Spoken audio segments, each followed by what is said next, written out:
അങ്ങനെ നമ്മുടെ 10th level prelims പരീക്ഷയുടെ അവസാനഘട്ട പരീക്ഷ ഇന്നിപ്പോൾ കഴിഞ്ഞിട്ടുണ്ടായിരുന്നു. അങ്ങനെ ഒരുപാട് പേര് ഭയങ്കര ടെൻഷനിലായിരുന്നു. ഇപ്പോൾ പരീക്ഷ എഴുതിയവരും പരീക്ഷ എഴുതാത്തവരും നല്ല ടെൻഷനിലായിരുന്നു. കാര്യം നമ്മുടെ 5ാമത്തെ ലെവൽ അല്ലെങ്കിൽ 5ാമത്തെ ഫേസ് പരീക്ഷ പോലെ ഈ ഫേസ് കടുപ്പിക്കുമോ എന്നുള്ളൊരു ചോദ്യം ഉണ്ടായിരുന്നു. അപ്പോൾ പരീക്ഷ എഴുതി കഴിഞ്ഞവർ അറിയിച്ച റിപ്പോർട്ട് അനുസരിച്ച് അല്ലെങ്കിൽ ക്വസ്റ്റ്യൻ പേപ്പർ കണ്ട അനുസരിച്ച് പറയാൻ കഴിയുന്നത് പരീക്ഷ സാമാന്യം സിമ്പിൾ ആയിരുന്നു കേട്ടോ. എന്ന് പറഞ്ഞാൽ സാമാന്യം സിമ്പിൾ എന്ന് പറഞ്ഞാൽ ഒരു normal question paper, statement level ചോദ്യങ്ങൾ ഉണ്ടായിരുന്നു. മാത്സ് ഒക്കെ സാമാന്യം എളുപ്പമായിരുന്നു, നമുക്ക് ഉത്തരം എഴുതിയെടുക്കാൻ കഴിയുന്ന ലെവലുള്ള മാത്സ് ക്വസ്റ്റ്യൻസ് ആയിരുന്നു. അതുപോലെ തന്നെ GK-യിലും വലിയ ബുദ്ധിമുട്ടുകളൊന്നും വരുത്തിയിട്ടില്ല. എന്തായാലും നമ്മുടെ 5th ലെവൽ പ്രിലിംസിനെക്കാളും അല്ലെങ്കിൽ നമ്മുടെ 5ാം ഘട്ട പ്രിലിംസ് പരീക്ഷയെക്കാളും എന്തുകൊണ്ടും സിമ്പിൾ പരീക്ഷ തന്നെയായിരുന്നു.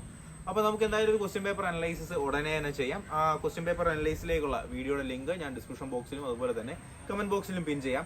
എന്തായാലും ഉടനെ തന്നെ ഒരു question paper analysis live video ഉണ്ടായിരിക്കും. അപ്പോൾ ഈ ഒരു 6 പരീക്ഷ കഴിഞ്ഞത് വെച്ചിട്ട് നമുക്ക് ഏറ്റവും കൂടുതൽ എളുപ്പം എന്ന് പറയാൻ കഴിയുന്ന ഫേസ് എന്ന് പറയുന്നത് 4ാമത്തെ ഫേസും ഏറ്റവും ബുദ്ധിമുട്ടുള്ള ഫേസ് എന്ന് പറയാൻ കഴിയുന്നത് നമ്മുടെ കഴിഞ്ഞ 5ാമത്തെ ലെവല് പരീക്ഷയാണ് കേട്ടോ. അപ്പോൾ എന്ത് തന്നെയായാലും ഇന്ന് പരീക്ഷ എഴുതിയവർ നിങ്ങൾ പരീക്ഷ എങ്ങനെ ഉണ്ടായിരുന്നു എന്ന് ഒന്ന് കമൻ്റായിട്ട് അറിയിക്കുക. ഒരു നോർമൽ ക്വസ്റ്റ്യൻ പേപ്പർ തന്നെയാണെന്നാണ് പരീക്ഷ എഴുതിയവരും അതുപോലെ തന്നെ ക്വസ്റ്റ്യൻ പേപ്പർ കണ്ടവരൊക്കെ പറയുന്നത്. എന്തായാലും നിങ്ങളുടെ അഭിപ്രായങ്ങൾ തീർച്ചയായിട്ടും അറിയിക്കുക. അതുപോലെ തന്നെ ക്വസ്റ്റ്യൻ പേപ്പർ അനലൈസിസ് ഉടനെയാണ് ഉണ്ടാവും, അതിനുവേണ്ടി ഒന്ന് വെയിറ്റ് ചെയ്യുക. അപ്പോൾ എന്തായാലും നമുക്ക് പുതിയൊരു വീഡിയോയും ക്ലാസ്സും ഒക്കെ ആയിട്ട് ഉടനെ തന്നെ കാണാം. അതുവരേക്കും എല്ലാവർക്കും ബൈ ബൈ, ഗുഡ് ബൈ.